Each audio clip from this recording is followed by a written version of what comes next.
Ladies and gentlemen, welcome to Double Tap to Smash Those Buttons podcast dedicated to the FGC. I am your very much well-fed host. Sorry for those that are maybe listening or watching on twitch.tv. We're a couple minutes late there for recording today, but I just got done eating some Dino Nuggies, so I had to, kind of get fueled up because we got a lot to talk about this week. But of course, it isn't just me going to be ranting off here. I've got my awesome co-host, Fresh from NEC, both of them actually. I'm the only one. I'm the only man out here that unfortunately didn't go to NEC, but it's a good look because unfortunately some homies got COVID from it. So I suggest y'all get checked. I got Static Gorilla in the building, and of course we got Mezza FGC as well. What up, fellas?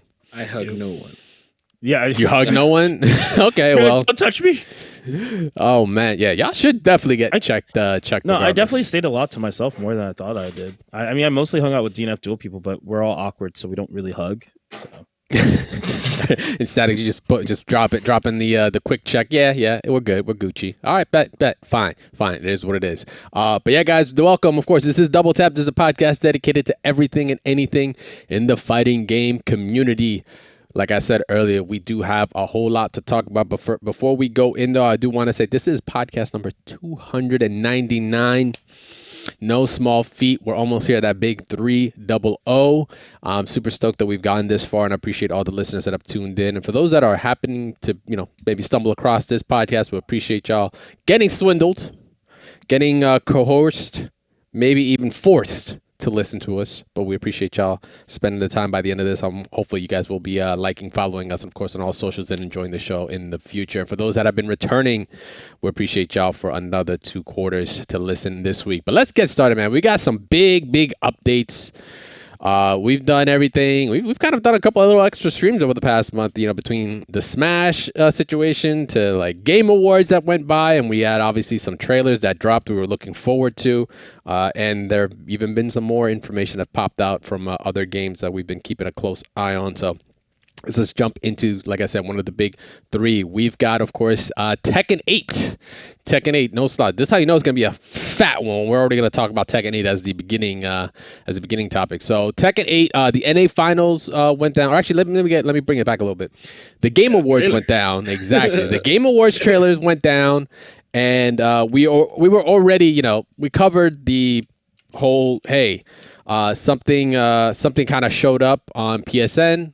Or exactly, this is Xbox. It showed up on Xbox. It was Tekken 8. Someone was mid-download, didn't happen. That was right before Game Awards, and we were expecting maybe even a beta. Ironically, I don't know if this incident possibly could have caused any issues in terms of maybe them pushing something back, but we still got a trailer regardless, and this trailer showed up a whole lot. Me and Gabe watched it live, so I know how we ended up kind of reacting to it. But Mezza, did you get a chance to peep it out while you were out in NEC? Weird, man. People are weird. It's a hell of a direction. You know what? I give it to Game Awards. I think that it's growing. It's expanding a little bit differently than I thought. It feels like the VMA Awards. That's what it really feels like. But the difference is the VMA Awards have good security in case people try to walk up on stage. That is true. They might get tackled. We won't go into that. But yeah, there's a big difference. I'm like Tekken. Yeah. Oh, we're talking about the opposite of. We're talking about the Guilty Gear ambassador himself, Bill Clinton. That's what we're talking about. I thought you were talking about the president in Tekken. No. What's the Bandai Namco. Bandai Namco, yeah. Sure. I know who you're talking about. Lilia? Is Lilia the... Anyway, doesn't matter. I don't know what his name was, but he ended up on there. But we're going to pull back right into the Tekken 8 trailer. Very Kingdom Hearts-esque to start. We were all very confused. We're like, what's going on? They've even already shit posted on this with the soundtrack starting this off. But we got to see Jin, and from that we got probably the biggest shock to a lot of people is that we got the semblance of Jun being involved, who was presumed dead. Later to find out, Harada's been like, no, she wasn't dead. She was just missing. Which made people also wonder, like, who the fuck was Ogre carrying then in like Tekken? I forget 3 or 4 or whatever, or Bloodlines. I forget which one. Technically, Bloodlines. Oh yeah. True that. Yeah. I mean, also, is that canon? I don't know, but fun fact, they did also address the whole triangle thing. I don't know if Yes, in the episode of Harada's Bar with Rick and Markman that just posted up recently, they asked about that, and shout outs to Rick because he knew the hard hitting question. He was like, "Yo, what's up with what's this?" Yeah. That was intentional. It was intentional by the studio. They weren't even sure. Even Harada was like, "I don't know," but the idea was, polygons, and polygons technically are all, triangles, especially if they look at early Tekken, which is like when this was supposed to be built at, so they kind of use it as a aesthetic choice. There was more of an answer to it, but we can explore that. Right now, let's explore this trailer. No. Right. We got to see Jun. We got to see what this trailer showed is a bit of a almost like endgame-ish type of feel to it. I don't know how y'all were feeling about it, but seeing Kazuya come out full devil form, right? Devil Kazuya, and he's just like He's killing motherfuckers. Like, he's actually just like, how there's like villains that are like, yeah, I could take over the world, or I'm about to take over. Oh no, I got, defeated. And they're like, if they really just pressed the button earlier, they would have nuked the world before the hero even showed up and give a monologue. Like, this is like at that level. I think this fucker is just like, this is it. This is end world. Like, somebody should be dying.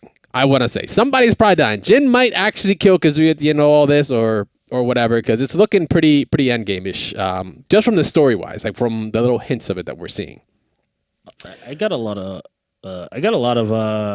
Mortal Kombat vibes actually, which is very interesting. Like, they really went into story mode, and I actually was like, I don't really kind of care about the Tekken story. The Tekken story is a whole other kind of commitment. Yeah, I'm married for 10 years, and I think that commitment's too much for me. Not the marriage. I'm talking about getting the story together. Yeah, I don't really. I'm not the best at understanding the Tekken story. There's other stories I understand, but this is gonna make me go back and watch like lore on like how Tekken got to this place. But like this, the way they're saying this is like the arc of Kazuya versus Jin, and I'm like, but this has been happening for like years. Yeah. But now it's like, because I stated to people, said, is this like the final arc? Is this like maybe we're moving on after this, or is this like just the beginning of bullshit that's about to just go down this full spiral?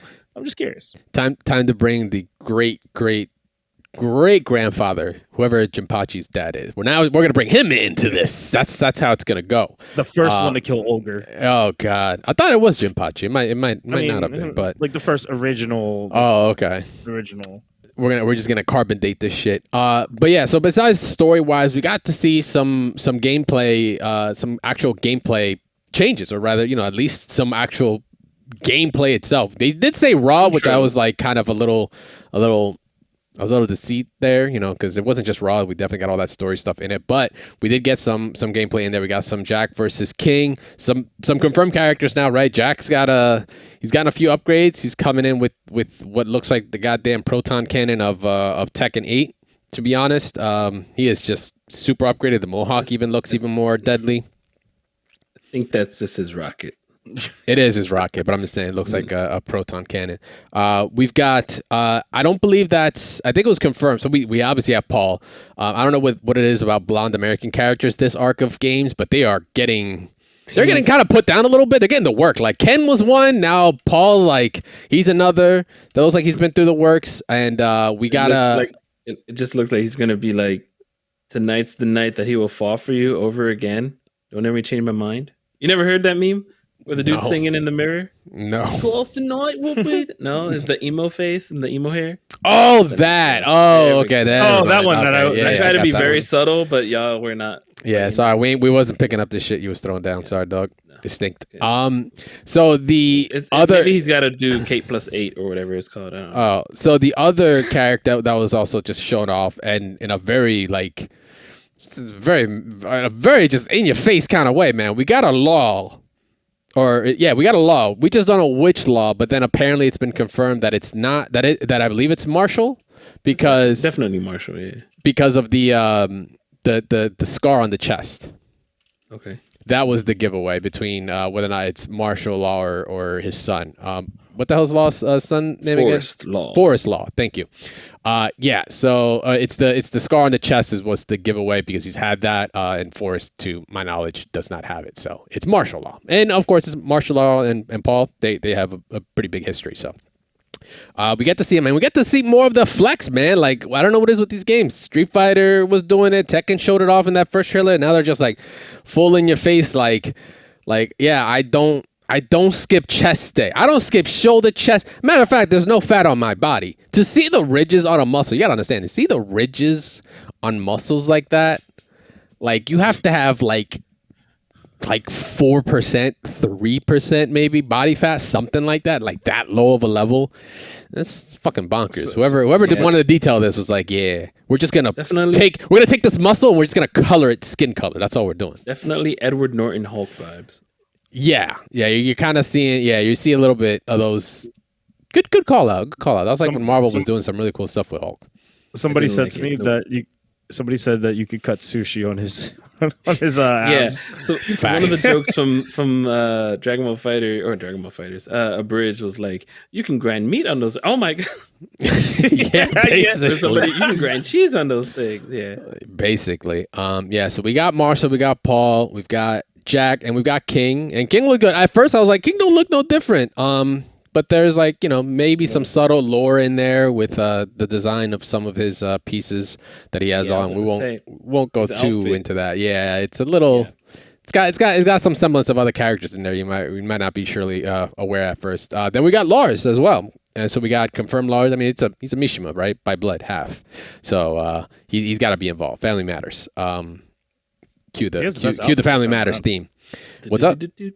Him and Jun seem to have like a lot of the similar outfits this time around. Like, yeah, the drip is very nice. I think I might have to play Lars this time around again. Like going back to Tekken 5 days. Yeah. Oof. So the drip is looking kind of fine. The stages look amazing. The environment to me, I think this stage, like, all right, you had the previous trailer that was like cinematically in-game footage, but like. And I say cinematic, but it was, again, in-game footage, as they alluded to before. But this looked like 10 times, almost, not 10 times, excuse me. This looked just as good without all the huge lighting in the background. But this looks fantastic. Oh, yeah. I was very intrigued. I just want to see more characters and gameplay. I feel like we didn't get a lot. There was I felt like there was promise, and we didn't get much of it. I feel like you can freeze any frame, and it looks pretty. So the cut, like, come on.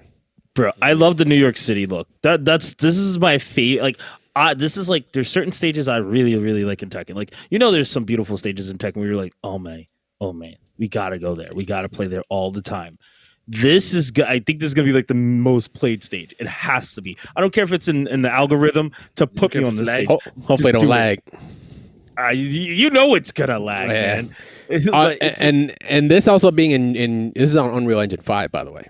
That's okay. We're playing on PC. So that's fun. No, I'm just saying it's Unreal Engine 5, so it's going to look that much better. So yeah, we got to take a look at some of the stages, some of the gameplay, some of the little quirks and mechanics at first. And this was what, Thursday we got hit with this. But the bigger part that happened, obviously, of course, yes, Jun looks like she is going to be playable. Well, I'm going to tell you right now that she is confirmed to be playable, and this is with the follow-up. So the NA finals for Tekken World Tour went down, and there was a follow-up panel that happened that, of course, had Harada in, and we got to hear a lot of the questions. And they actually did more of the breakdown as to into the mechanics. And I just realized I don't have that link set up here.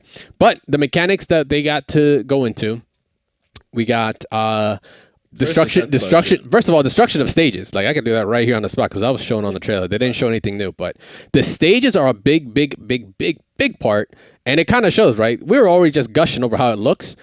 Yeah. Gameplay wise, this was the biggest piece. The King versus Jack. Seeing Jack get hit against the wall and having the wall blow up is like, it's a two-phaser right there.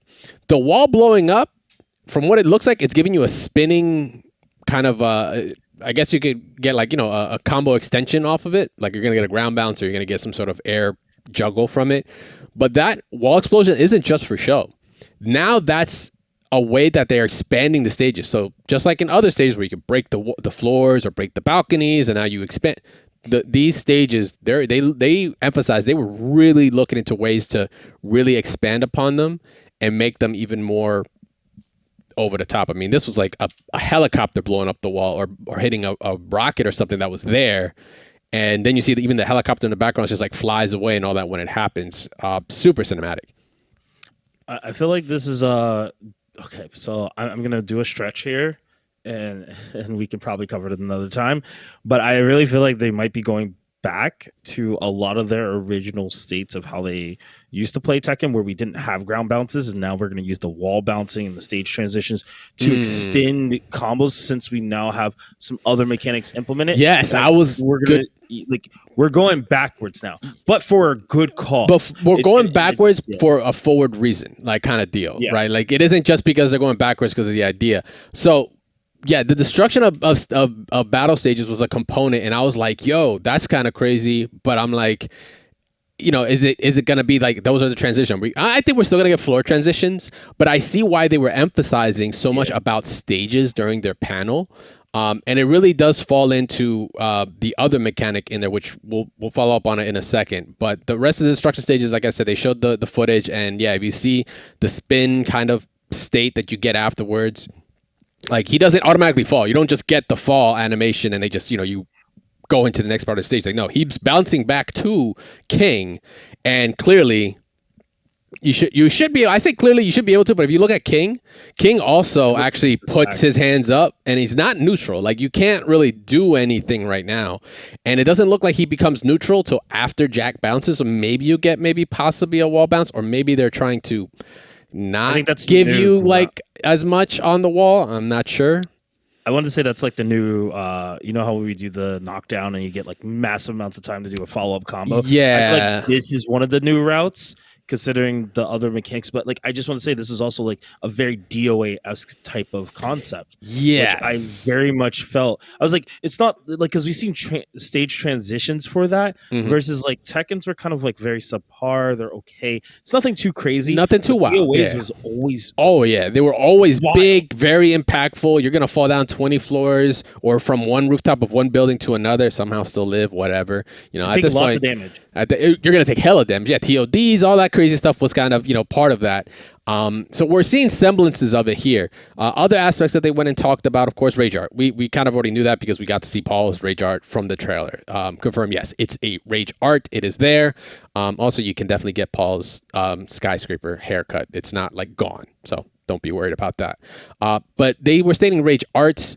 So I'm assuming rage art and rage drive is going to be included. They didn't confirm nor deny that, but rage art at least is there. Now, whether or not, you know, we're getting armor or any of those other specifics, we don't know, but we definitely still get the red aura back. It is prevalent there with Paul when he does it. So there's still, you know, there's still some familiarity there, some stuff they're bringing over from Tekken 7. We'll just have to wait to see if Rage Drive is also going to be following up with it and all the plus frames that comes with it. And now it comes to the new mechanic. This one was the one that a lot of us were kind of like doing a double look there, because like it kind of came out of nowhere. And it started with, I think it was Lars in the trailer previously, but it's the new battle mechanic they've added called Heat. So it's a mechanic that allows extension of combos if you cancel from certain buttons. They didn't state what buttons, but they say, you know, it isn't just like one kind of button. It's like different characters will get different ways. And also different characters' heats are also different. Like we saw Jin follow up, you know, some of his sequences to another set of sequence to then following that up. While as Jack, he actually just gets a combo, like a new combo ender with his rocket, with the missile coming down. Like that's Jack specific. Like he doesn't get to do the same thing as Jin does. And one of the real interesting things that I was talking about was like how Harada is strictly a Mishima player, right? And I was like, where the fuck's this going? He's never had any inklings to play like other characters like King, right? In this game, because of the heat mechanic and the way it allows you to kind of expand what a character can do, he's even interested in playing King now. He's like, yo, what? The heat system's allowing King to do what now? I think I want to go main King. Like my man Izzy was like, I might flip my script right here and play a different character. It's funny. It's like he designed the game. He knew the system. He just didn't know how good it would be, to the point where he's like, yo, like I've never played this game. I didn't know I made this. Yeah, it's really interesting. So the biggest thing they're bringing from this is the expandability and flexibility and really overall expression, a player expression you can get from this system. So, I mean, I saw it at just, you know, super shallow level, and I went, oh shit, everyone's Akuma. We got FADC for everybody, right? Yeah. That's it's like they put Jun into the game and they made everybody Akuma, right? That's what they wanted. Everyone just wanted to be Akuma because that he's a great character in 7. But yeah, that's what this mechanic, at least in my eyes, is starting to kind of look like. I don't know how y'all are feeling, but like the idea of expansion for all character gameplay styles is like that's enticing as hell to pick up this game. Is it a way around like not putting the game with auto comp? Now they've already have sort of like auto buttoning, like auto mapping for like D-pad players that just get the game. Like I've seen my friend use it, and then I'm like, dog, you're using those moves, but you're not really doing them. So because he's like beating everybody in the room. I don't play Tekken, so then I'm noticing he's beating everybody in the room with the same stuff. But like, is this their way, sort of? Because obviously you can see in these clips that they're like FADCing or just running up, but then it looks like it's sort of a mechanic that sort of does. How do I say it? Because I was trying to understand it from when they were talking about it. Like it sort of does something that everybody can do that allows you to pick somebody else up. Is that what I'm getting? It's trying to understand it. No, it's not really something that's like meant to be from how they talked about it. It isn't meant to be something like, it's going to make things easier to do. It really just expands the pool of capabilities to a character is what the biggest thing is. Because being able to, cash out, I guess, whatever meter, like we don't know what meter this uses. And also to clarify, this does not affect Rage Art or Rage Drive in any way, shape, or form. Those are two separate. So if say you use your Rage Art, doesn't mean like, oh, use your Rage Art now you can no longer, it's like you're trying to cash in your Rage Art for your Rage Drive or your Rage Art for your Heat. No, two separate mechanics. So there's no interlinking there. So that leads to like a whole lot of damage that could be on the table for a lot of characters, or rather routes that wasn't available there. This feels more like Impact Rush in Street Fighter 6 than anything else. It's like in the same ballpark. It's like damn near the same feel. Might not be the same sport, but it uses the same kind of feel. So it basically gives everybody the opportunity to follow up. Or to have a new route. Yeah, this character's bad. They don't have that movement. This allows for every character to have that movement. Okay. And it affects each character differently though. And yeah, that's what I had noticed as well. I mean, as you saw, Jack got that arm to come out of it nowhere, like Battle for the Grid. But you know what? Heat actually sort of goes back to the Game Awards, which confirms Al Pacino's in the game. Sorry. I couldn't help it. Al Pacino I was like, where's it going with this? This is amazing. This is some great detective work. Dog. For them to name it Heat was like, yeah, she's got a great. She's got a great heat. I will say something that most people didn't probably notice with these specifics. If you pay attention to Lars actually he uses the heat, but he doesn't continue the first one. And it's almost like he chooses to do a second one, like a second move that would allow him to also dash. So it's almost like it created, like you said, a new route that was unintentional. He didn't necessarily have to. He could have probably just like did the dash and then did something else and then did it again. But if you watch Jin's like, oh, I'm gonna do this. I think it's 1-1-2. Jin does like 1-1-2, and you see he dashes up, but it's more animated. It's almost like it's an animation, like it's locked in. I didn't see that. The second time he definitely does 4-4-2. And you just see like he could just dash right out of it, no animation. And I'm curious if now we're gonna start seeing like hints, like we said earlier, complete removal of air juggle to that like ground state where they can combo off of it. And this is that new mechanic to do that, to also keep the game way more grounded. And the higher potential damage off the walls will be where we see real damage come in. So this was the mechanic I was talking about, tying back to the stage, the emphasis they have on the stage design. Because all these stages, they look fucking really big. They look kind of big. This one, the destroyed city, with Kazuya and Jin could be like, looks like maybe it's a little smaller compared to the King and Jack one, but the idea of like how they're like, yeah, the stages are going to be more destructive, or they really worked hard on expanding these, because like look at the amount of ground this mechanic gives you now. Like you can't small stage, like exactly, they're not even hitting wall. The only time you saw a wall was when they were just showing you the wall destruction. Like, you know, we got to see Jin do 2 of these dashes across the stage, and there was still no wall in sight. Like even Lars as well with his follow-up, like was just like, looks like that's in like middle, even if that's middle stage, even after dash to a Lars, you know, feint, you're maybe you might be getting to the wall. So like I think this heat mechanic was also just helped to kind of get more of a reason to make the stages even bigger, or rather expand on the idea of what the stages could do.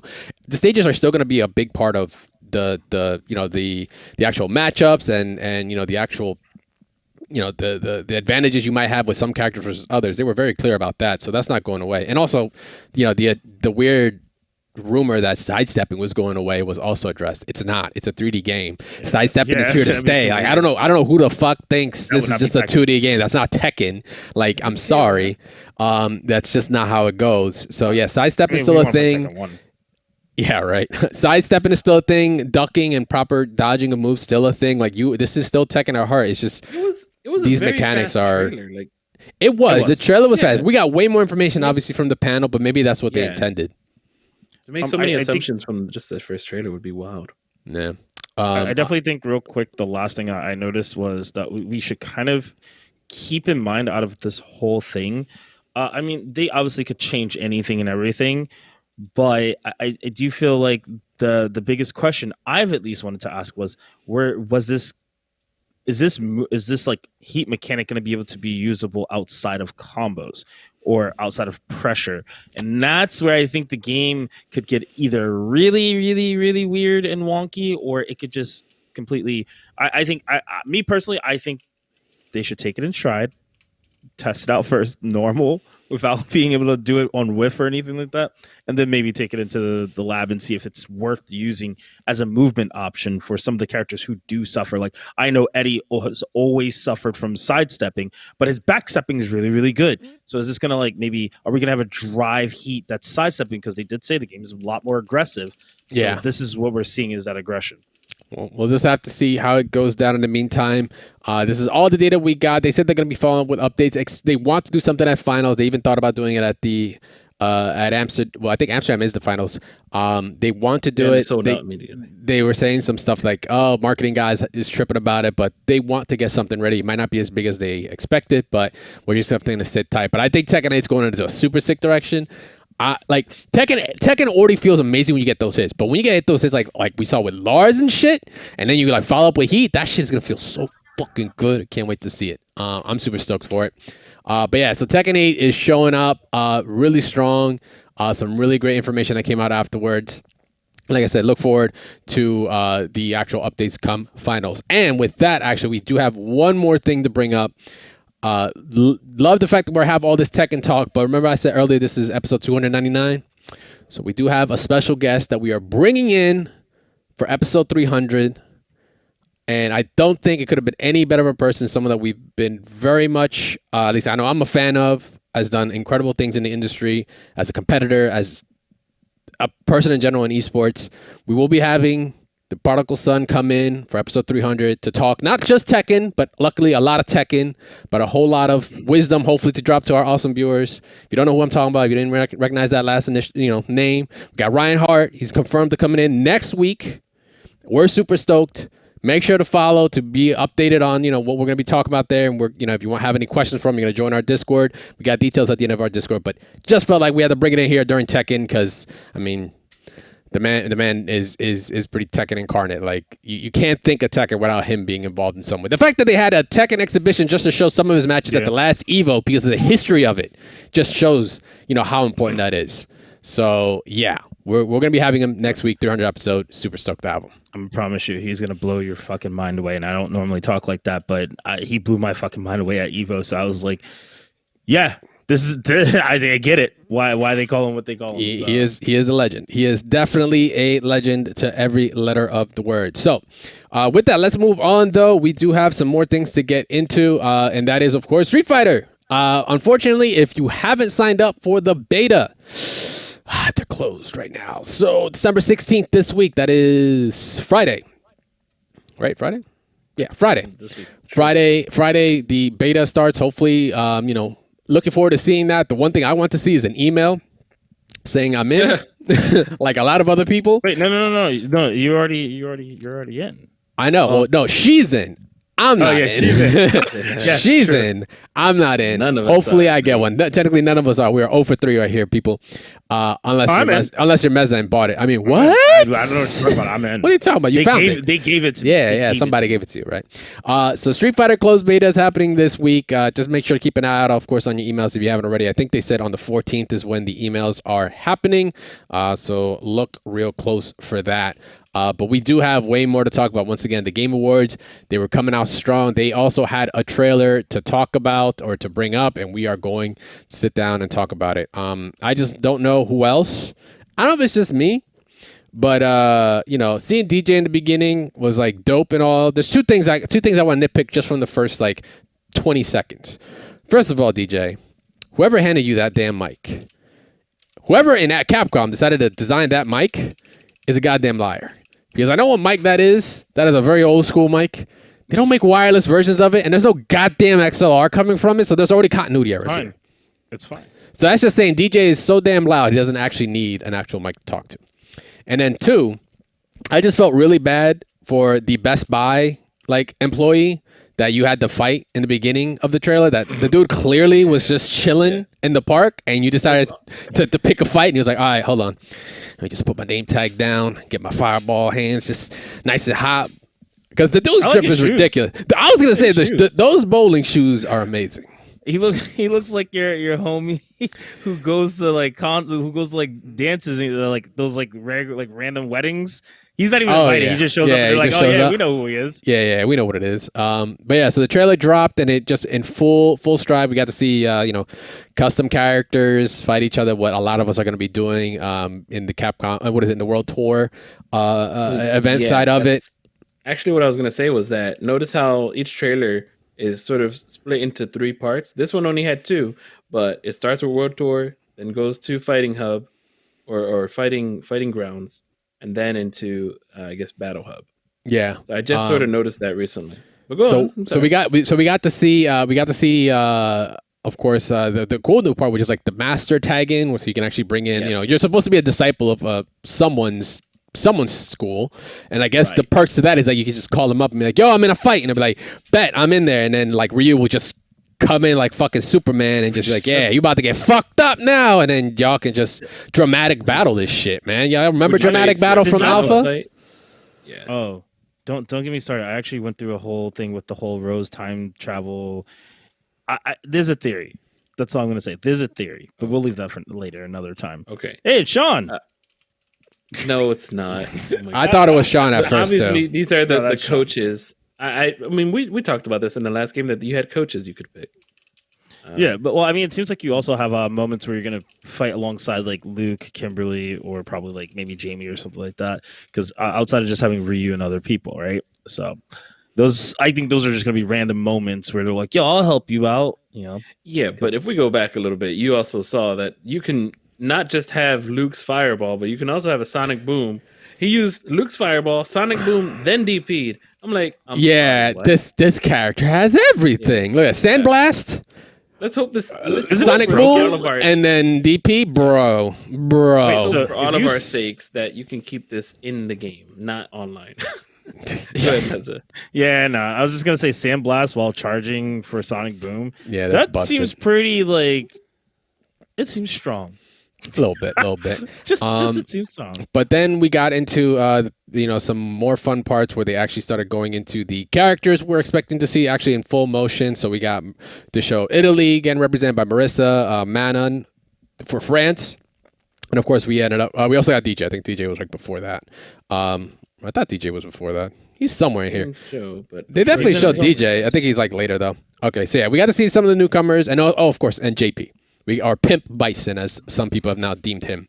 JP is also kind of being shown a little semblance of the story as well. Then we got the breakdown on DJ and the formal of like Manon and Marissa and JP, and we got to see some of their gameplay. let's just go and talk about the Instantly. characters we least know about right now. Instantly didn't want to talk about. I mean, DJ. No, I'm not feeling it. That sweep, get out of here. You're Leave me not? alone. Bye. And, don't wanna and deal with that again? that anti-air sweep is going to be such a menace. But go on. It You seems said people that shorter. we don't know about. I'm sorry. All right, so JP, like, you know, first of all, if you didn't know, if you like if you put his the way he had designed his logo for JP, if you actually flip it upside down, it still says JP like perfectly. It's kind of weird. But my man takes his pimp cane into battle. That's already a fucking sign that he's gonna be gross, because his reach is gonna be pretty nasty. He doesn't actually have to worry about putting his hands on you. He'll just hit you with a stick. So we got some JP, we got some Marissa, and we got some Mana. Let's just focus on JP real quick. Just some of the things we did get to see is he has like an Eddie. Like, he's a kind of a puppet character, right? He's got or really a setup puppety character. He's somehow linked to psycho power, right? We've already kind of gotten that established, especially in the little part that he talked about earlier. He's got some far sweeps. He's got the psycho power kind of flame aftershock, and he's got setups with this weird Eddie looking puppet character, which some people online are already going like, yo, it's Bison's dead soul or whatever. Like, he's summoning him, which I'm like, it's not impossible. Like, I'm like, oh, I didn't think about that. Like, it could be, ironically. With Street Fighter, anything's possible at this point because they don't know what the fuck they're doing when they it could be anything. But I will say this: I definitely think he's a very interesting character due to the fact that he does talk. We're imagining right now that the person he is talking about is Bison, and that what he was seeking was another body. We've seen him try to do that do that with Ed. It seems like it's Seth as well. He actually tried with Ed as well, I believe, too. And Abel. Jesus and Christ, Seth. everybody. Yeah, he just wants everybody. Yeah. And all the dolls. And Cam, we can keep going, dog. We can keep going. Bison was like, I need to park my car somewhere. But as they said with the psycho power, you see the rapid aging, and somebody actually brought it up that JP might be rapidly aging, but he might have a lot more understanding of what is to come as aging. Because remember, Ed's going through a rapid aging too, but I think they stopped it somehow, right? Supposedly. Yeah, because he's not like as old. It's not supposed to be as old because of something.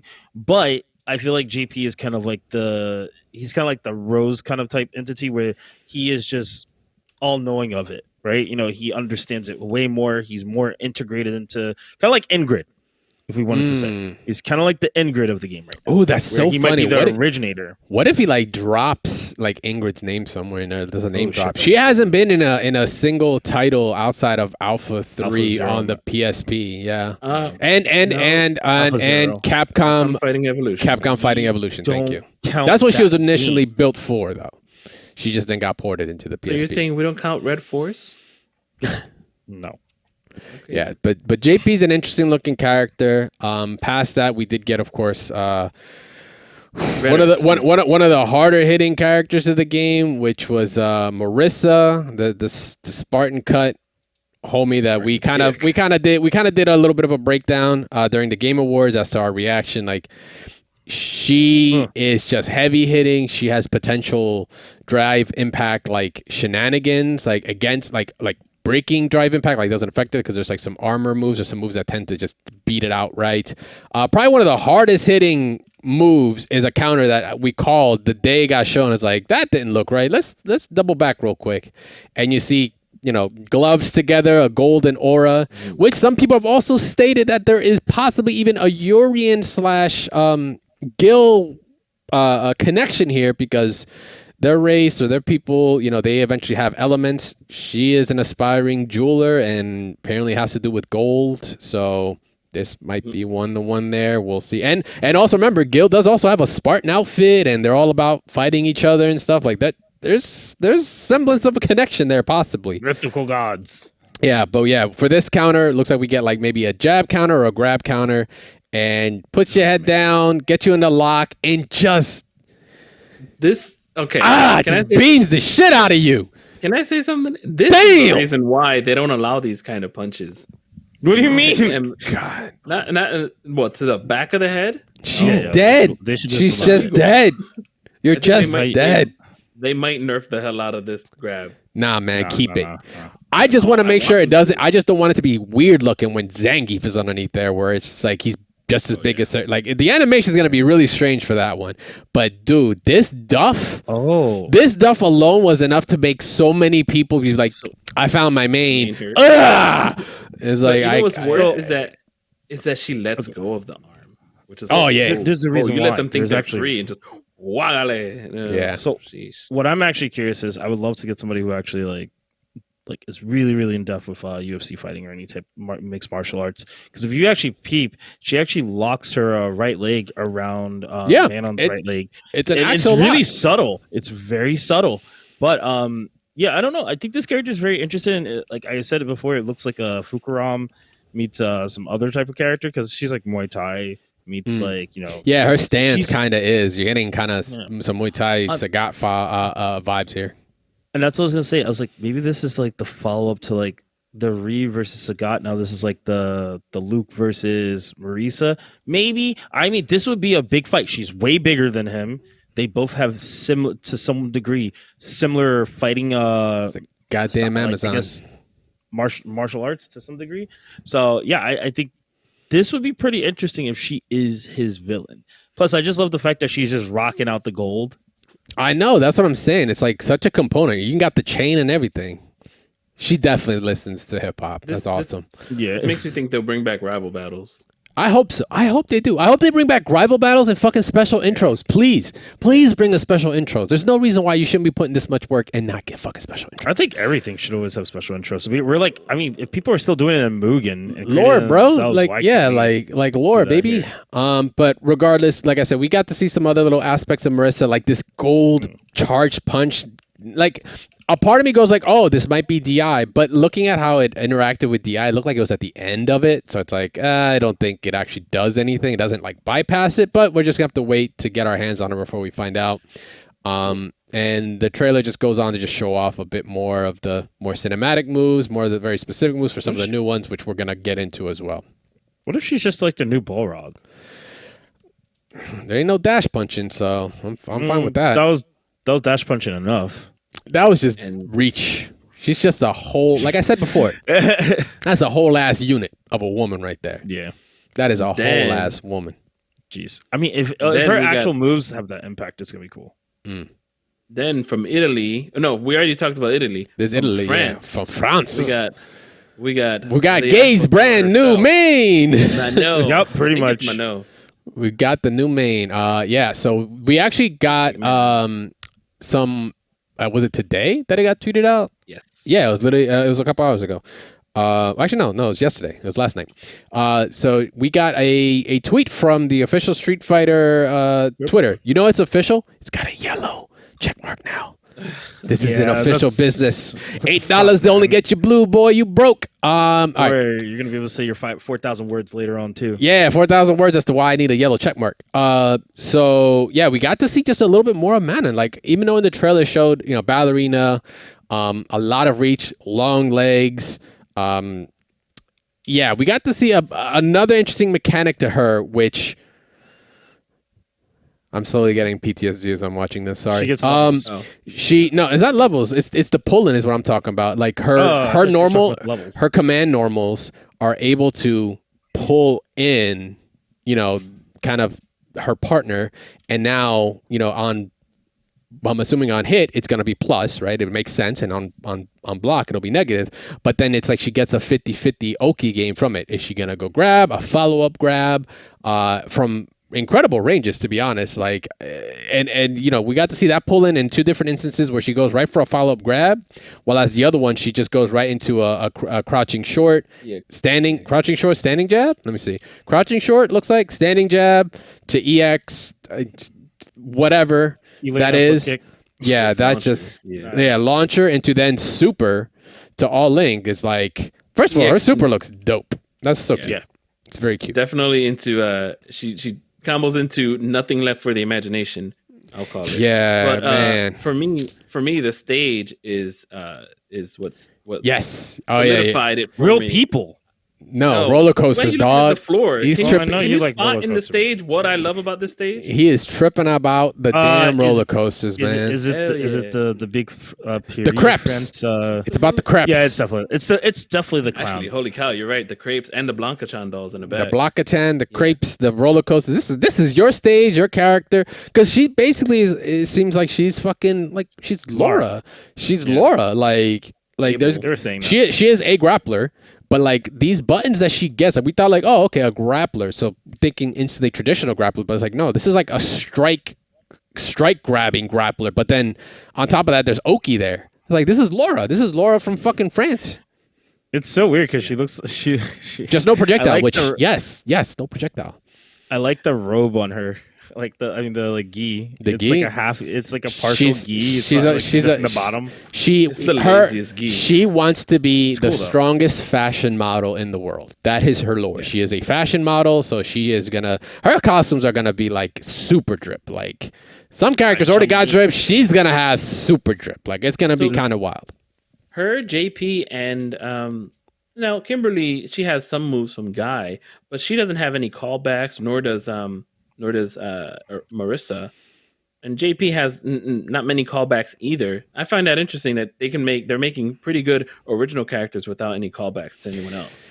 Yeah, I mean, this makes me feel like the kind of the EX era for me, where we got to see a whole buttload of Street Fighter characters, super original, just nothing new, right? You just knew Street Fighter 2, and this was, I think, and EX came out before Street Fighter 3, to my knowledge. After right? Alpha. It was after Alpha. It was after Alpha, but Alpha in itself was like a lot of callbacks to a lot of characters that you knew, that you could trace the lineage in Capcom to see, right? Nash Exactly. But then these characters, especially the ones in EX, like they were just completely brand new. Like you just, you got your Skullomanias and such that also came from it, right? Like these Arika characters that are known for, EX fighting layer and stuff. Fighting EX layer, excuse me. And I'm getting the same vibes here. Like these characters are just like they took a concept, like we're gonna take a ballerina or one that we're gonna make her a grappler as well, but she's also gonna be a fashion diva. It's like, oh shit, we're gonna basically create Wonder Woman with a lot more muscle. Sure, let's go with that. And we got fucking Marissa. The feel of these characters are so, the identities are there. I think that's what it is. Like you can't really, like, what is it? You can't call any kind of pull from anyone else. Like you said, there's no references or callbacks to anyone. They have their own identities, which is awesome because that means they're going to bring something fresh to the table. Kind of. This is basically Laura, but we don't know all the details. Well, but regardless, it's still unique enough that you can just pull people into maybe play this style. Like I wouldn't mind playing this character. This would be fun. But I'm not a delinquent like Gabe. I say this firsthand. I hate Laura, so this character doesn't make me mad.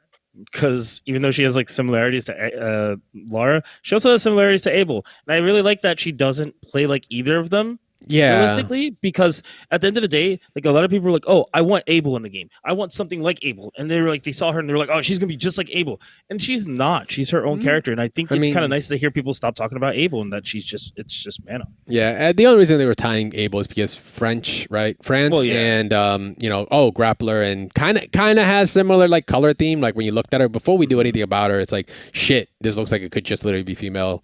Midnight Bliss Abel. But I like that she's not, and she's just so different and unique. I mean, her follow up grab kind of reminds me a little bit like him, right? Like when she does the follow up into like the air grab or the regular grab into the air grab, it's like kind of like Abel. If Abel decides to finish and throw you over the shoulder switch side switch, like kind of reminds me of that a little bit, but nothing past that. That's about it.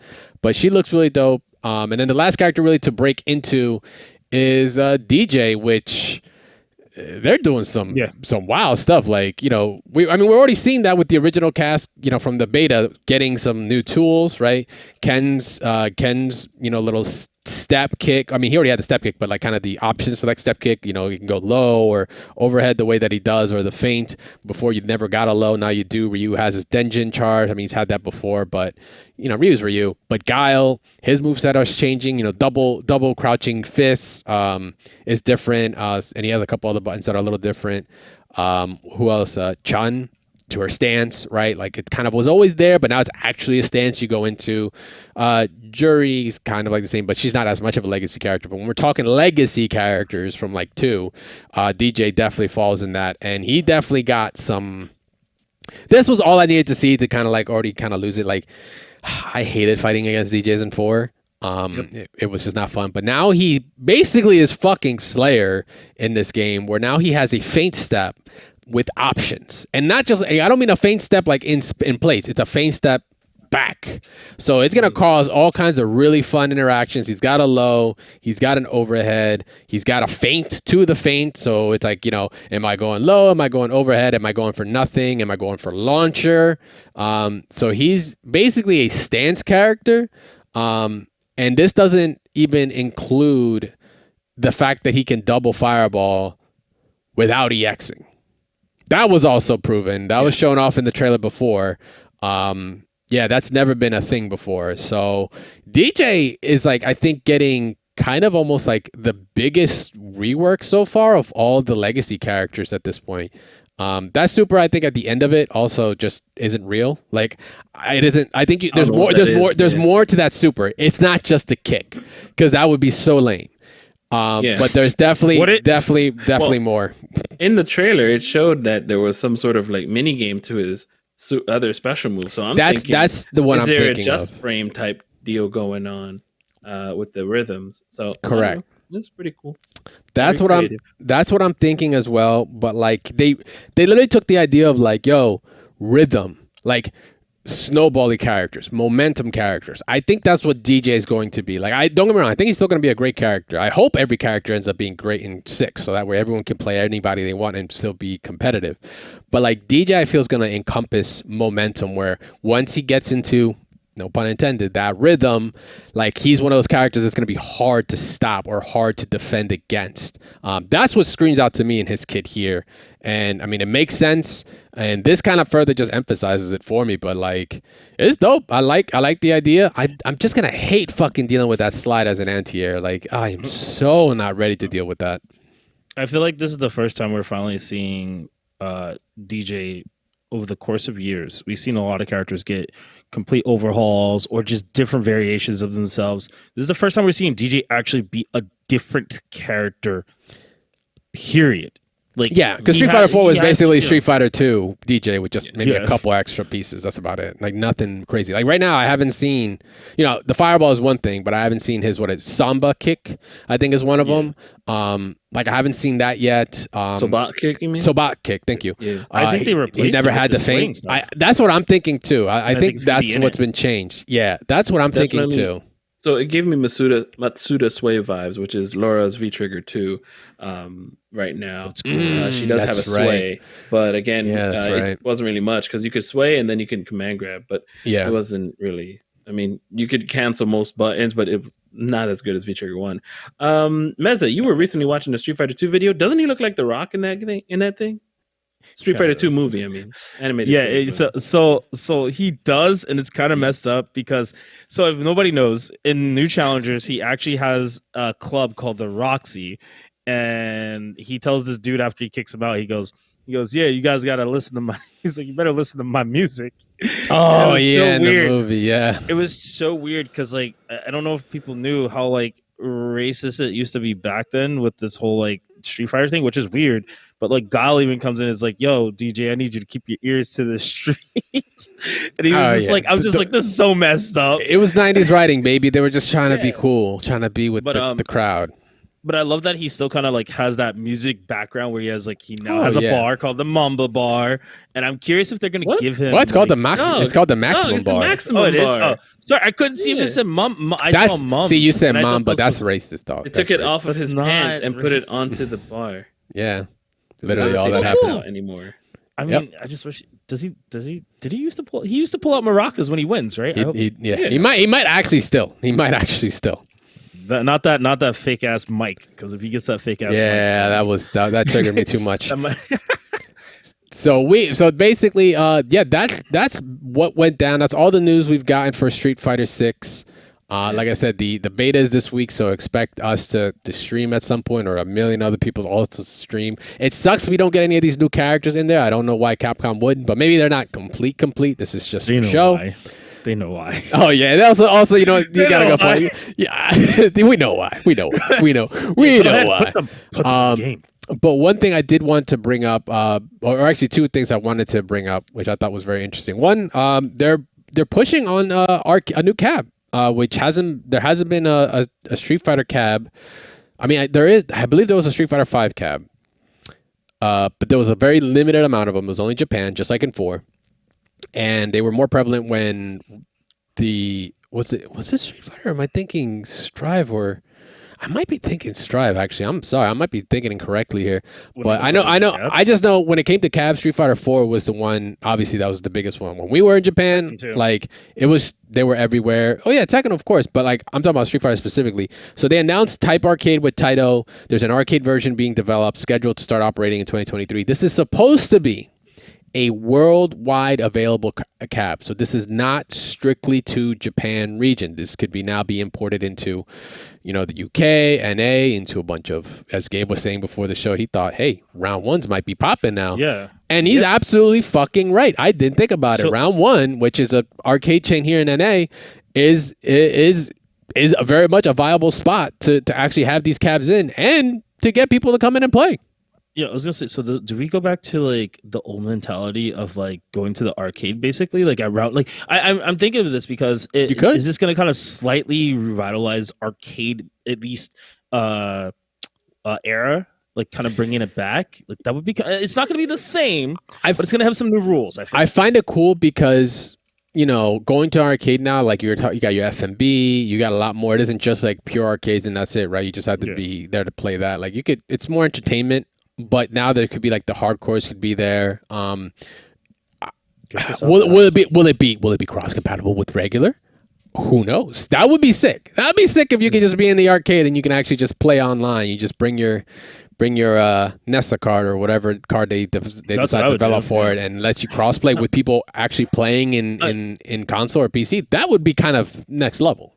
I wonder if they. There you go. That Mezza card. I wonder if they bring back the idea where they were allowing people to plug their controllers into their sticks into. Oh, they should. I always want to say this because now hitbox and stuff like that's is more prevalent now. They should in Japan. For sure. I hope that's something that it'd be terrible if they didn't. Like, it's a new age. We all have controllers at this point. You should allow that. Originally, those USBs were just for like pad players. Now it's like anybody should be able to just bring in a controller and it could be shown as a pad. The way this stuff is developed. But yeah, so new type arcade.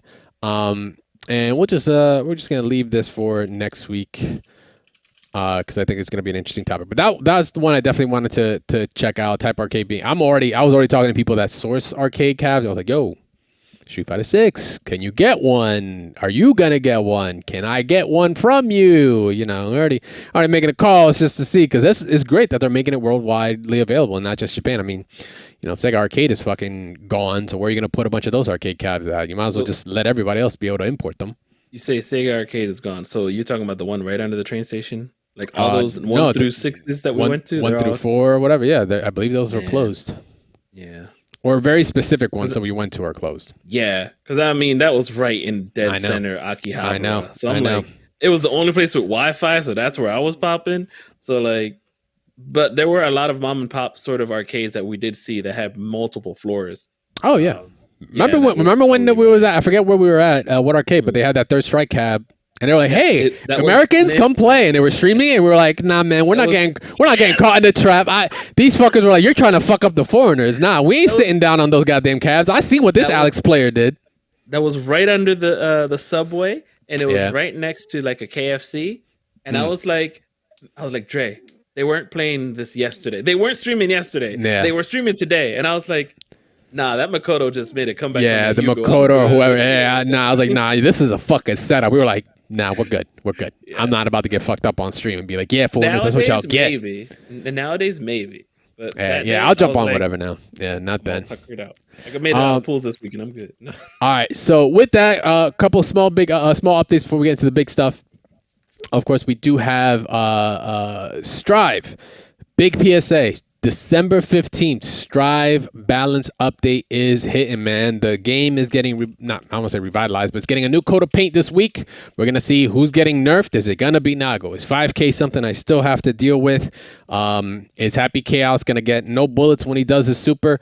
We don't know. We're going to find out December 15th all together. And yeah, I'm looking forward to it. It's supposed to be the big balance change, so be on the lookout. Street Fighter 6 and Strive are going to be popping off this weekend for sure. So got to pick and choose your time. But yeah, so Strive, be on the lookout for that. That's hitting all platforms, like I said, on the, what is it, 15th I said? Yeah, 15th.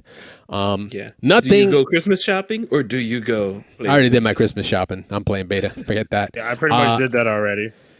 In terms of DNF Duel, nothing crazy going on except fucking shout out to Mezza making top 8 at NEC.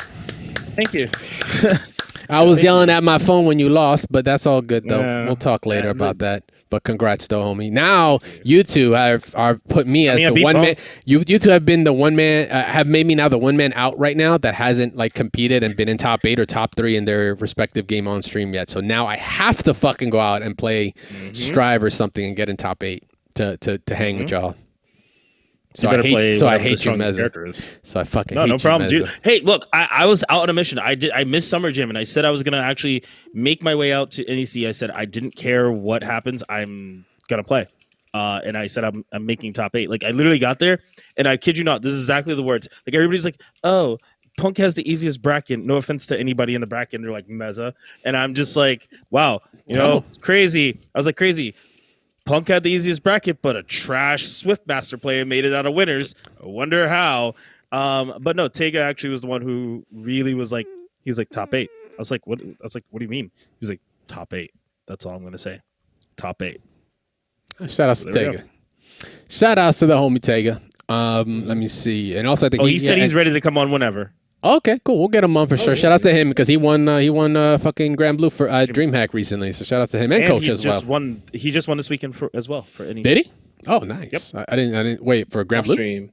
Mm-hmm. Oh yeah, because fucking it was off stream. Yeah. That was a really fucking dumb decision. Yeah. So with that, that's gonna be it for our updates here on the Fighters Corner. We're gonna be jumping into randoms, and of course, we do have our part 2 of Don't our worry, Project guys. I didn't make any top 8s. It's okay. We didn't miss anything. Oh, you didn't make top 8, or did you? What? I don't know if you're messing with me, dog. I didn't make it. No, I didn't make any top 8s. That's all. Oh, okay. We just updated that we were both at NEC, and I didn't want anybody to get worried that they weren't talking about me. It's just that it's okay, Gabe. I got another I top 8 for you as well. Damn, bro. JoJo's top 8 for you. I'm about to say, oh yeah, and you got JoJo's too. My bad. I did see that tweet out too. Yeah, you got 5th on that joint. 2 5ths. This is fucking terrible. Just wasn't sure if anybody was just wondering. I got DQ'd in 2 games. I had to work. Okay. You had to work. It's fine, bro. It's fine. I mean, that's life, bro. You came to support. That's all. That you support it exactly. Support your local. Support your majors. All right, with that, done with randoms. We'll be back after this break real quick. We'll have a quick ad break. Come back with a quick randoms, and we got, of course, our Focus Attack Project L Part 2 on that trailer. Stick around. We'll be back after this.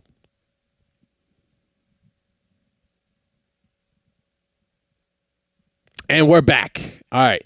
See, real quick. It's almost like the ad comes in and out like that. All right. So one quick, it's kind of more of a PSA. So this is a part of our randoms. Vortex Gallery Online 2023. This is the final week you can submit. For those that, for some reason, maybe have forgotten, Vortex Gallery, formerly known as Anime Evo. They support an entire slew of fighting games for their online tournament. This is the last year, not the last year, it's the last week you can submit the tournaments to be brought up. But also, if you want to volunteer, we were just talking about support right before the ad break. If you're talking about supporting, volunteering sign-up forms are live. You want to help out. This is all completely online. You don't have to go travel. You don't have to go to some random venue somewhere. It's all online. You can do it from the comfort of your home in your PJs. It's all good. Whether it's to help out on Discord for staff checking, helping with the players, all that kind of stuff. It's what they're looking to get support on, and you guys can help out, help the community out. It'd be awesome, especially if you love some of these games. Some of these are retro, some of these are indies, very unique, and just some of them are not. Some of them are just actually mainstream games too. Make sure to go help them out. Check it out once again, vortexgallery.moe, /volunteer if you want to go specifically there, or check them out on Twitter as well, on Vortex Gallery, to go see any of those fine details there. And yeah, that really does it for randoms. We have one more bit to get into, and that is, of course, our Focus Attack. If you guys have been following us, you know that last week was kind of wild, or rather for the past week or so, it's been wild. We had our biggest update for Project L that frankly forgot about happening. If you haven't seen our first initial impressions, go check out the VOD or our previous episode for that. Or if you want to see the actual video of it, we do have it up on our YouTube, Double Tap FGC on YouTube. Yeah, so we just did initial impressions there. We did say we're going to come back, and now we are all here. We all got some notes. So I've sat down with this video, watched it for definitely more than an hour on like quarter speed, just listening to Unconquerable just for like at least half of it, just be like, our team is enjoying, and I'm just like, oh, I gotta mute that, and just look for any small things that we might have just initially missed. Right, a week is it's past us. You know, the craziness that like we actually got an update kind of is behind us now, to kind of look at it even more objectively as to if there are any kind of little details in there that we might not have seen or we were too hyped to realize even existed. Is what we're doing here. So if you guys want to jump in, I got at least damn near 20 something things I noticed. Some things were from previous trailer. Some are definitely new. But you know, we got notes here to bring up, so I'll let one of y'all take the reins real quick. Mezza? Sure. So Cool. a few things that I noticed, kind of like a little thing was there's very specific air teching. So like it is actually the point where I was going to actually talk about it. It's actually a little bit after. Oh, yeah. It's a little bit before this. But during Ilawi's combos, it's very specific, but you only can, it seems like there's two forms of air teching, because I caught it later on. One, it's always like a weird air tech backwards if they don't complete a combo, or if it's they just kind of leave you in this like air state. It's always teching backwards, which I don't know if that's a good or a bad thing yet. But there's also another part where Ari's doing like some pretty nasty stuff and getting hit by some nasty stuff, and she's at a low point after Jinx hits her with a super, and she instantly techs down. Now I don't know if that's because of the super effect, but I do know that you get air teched. And here's the thing, I don't know if you are in a state of blocking, because there is a state where Ari and Echo actually do a weird situation, but as you're showing, yeah, it's like later on. Yeah, Ari does some crazy stuff where she ends up teching after the super, and she just instantly techs down. Which I don't know if that's like, I don't know if that's like weird, or if it's just something a part of the system they haven't fleshed out yet. But I think that might be important, because I have a theory. Echo. Okay, but when you get go ahead, my bad. Well, I was gonna say Echo does actually an interesting combination. I think it's with Jinx, and he actually forces an air tech during a combo, but it's like the end of the combo, and he makes you block in the air. So this is very reminiscent of like Melty Blood, DNF Duel, like at least in even BB Tag, like where you're forced somebody to air tech and they have to block something in the air. They don't have a choice, which is very Marvel-esque. You'll see, I believe it might be Ari, where they just do like a switch and you just have to block. You have no choice. So, when they actually do the handshake. When they do the handshake combo. Yeah, that shit's kind of crazy, because like now you're actually blocking real mix-ups that are from the air into the ground. It's just, there's a lot of intricacies that go into it, which I think is very, very cool. But that's just the one thing that I very, very much noticed off of. And I'm a big resetter. I'm a person who likes to reset people. Oh, you definitely are. Yeah, you definitely are. Yeah. This is it's a good and bad thing, because he'll be like, you can reset and be good, but then when you can get the kill, you reset, and I lose my fucking mind every time you do it. I'm like, bro, if it's guaranteed to kill, you kill. Fuck a reset. You don't swag when you potentially put the win at a loss. You're like no, don't do that. Just cash out. If y'all gonna take anything away, cash out if it gives you the kill. Don't reset, for the love of God. Don't do it. Because if you do it and it lands, sure, I get it. It's disrespectful. It's you swang sick. on a person. It's sick. Mental But then if you damage. do it and then it whiffs, now you look like a fucking idiot. And people will be like, why'd you do that? Like, it is so not worth it. It is so not worth it. I'm coming from experience. Yeah. Oh, I did that in a Marvel set. In the comment, the first comment was, "Why'd you do that?" Yeah, absolutely.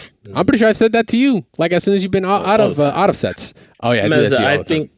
I think what your that part. My theory is that it's just the combo ender, the character getting out of such a long combo that they like immediately tech on the ground because it has to, like that's their combo sort of like ending counter, I guess you could say.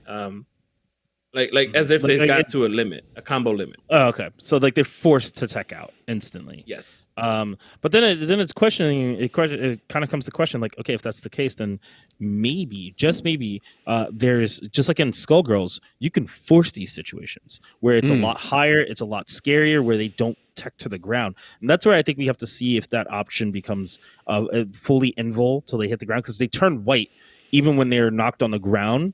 And you've waited too long. We've seen that in other versus games. If you wait too long, they turn white, which means, and I know you see the circle now. Yeah, I'm the curious what indicators. that means. Yeah, it's kind of like, what does that mean? Like, is it just once it's fully gone and it's pink, that means they're active? You can start pressing buttons on them, or they can start pressing buttons. These are kind of like a lot of little nuanced things they haven't talked about, but it's No, but Jinx hasn't recovered yet. So if there's a way that during a super that you can do the active switch, then yeah, it'd be cheap, because then you have an opportunity that someone is forced to be in that position on the recovery. You know what I mean? So like NBC, Echo can do NBC, whatever he wants. I was thinking that was also an option because they didn't show that. They showed active switch on many occasions. They showed, or rather, excuse me, handshake tag on many occasions where it'll be super early. Mid combo, from an assist, or extremely late.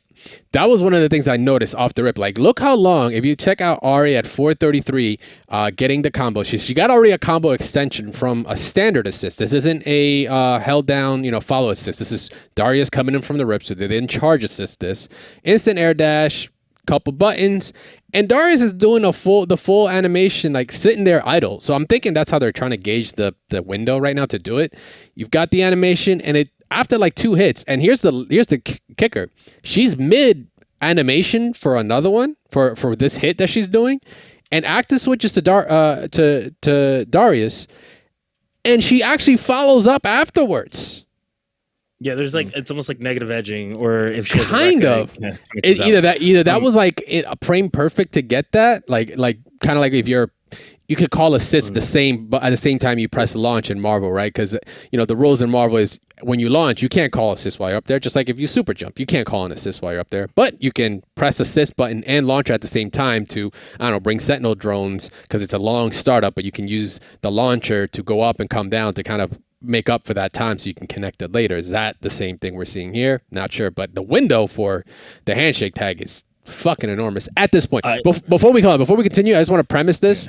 Everything we're saying and all our views on this game and what it is right now is on the data and the gameplay they have provided at this point right now before 2023 comes out. So shit here is likely to change, but we're going to have fun with this anyway and break down what the fuck Riot decided to give us anyway. So just in case anyone's like, oh, gonna hit us with that, like we already know everything we can say could be invalid fucking tomorrow. They could be like, yeah, it's a 3v3 game now, and be like, all right, bet. Like everything's gone. So I just want to premise that. Yeah, the names could change. Fuck, it could not be League of Legends tomorrow for all we know. But they did that with Valorant. Just premising that. Yeah. I just want to say also that it's a lot of something that people forget is this mechanic. We see it very strongly, heavily used in Power Rangers, Marvel vs. Capcom Infinite, BB Tag, where you have these moves that almost feel like you're doing negative edging, and then you can start actively moving with the other character during that process if you input it beforehand. And the switch freezes time, so it's like that input stays there for that character. I think people have to also realize there's one game we kind of didn't talk about that this relates to so strongly that I think had a great formula, terrible release. Street Fighter Cross Tekken. Yes, Street Fighter. Tiny touch. We definitely No, have talked about it, but no. The more I've watched this, the more I'm slightly thinking more about Street Fighter Cross Tekken. To be honest, I see where Mezza you're going. And the reason why I say that is because if you look at the handshake tag and how that works, they don't really explain. There's different variations of the handshake tag and how it works because they never told you. They never tell us. Oh, handshake tags are also something you can combo with that allow them like during a launcher as well, like to launch them. So what we see like a regular assist call out, and then we'll see them do like swap, and then they'll do a combo. Like what we saw earlier was like Jinx started off doing a combo, and then she handshake assist into Echo.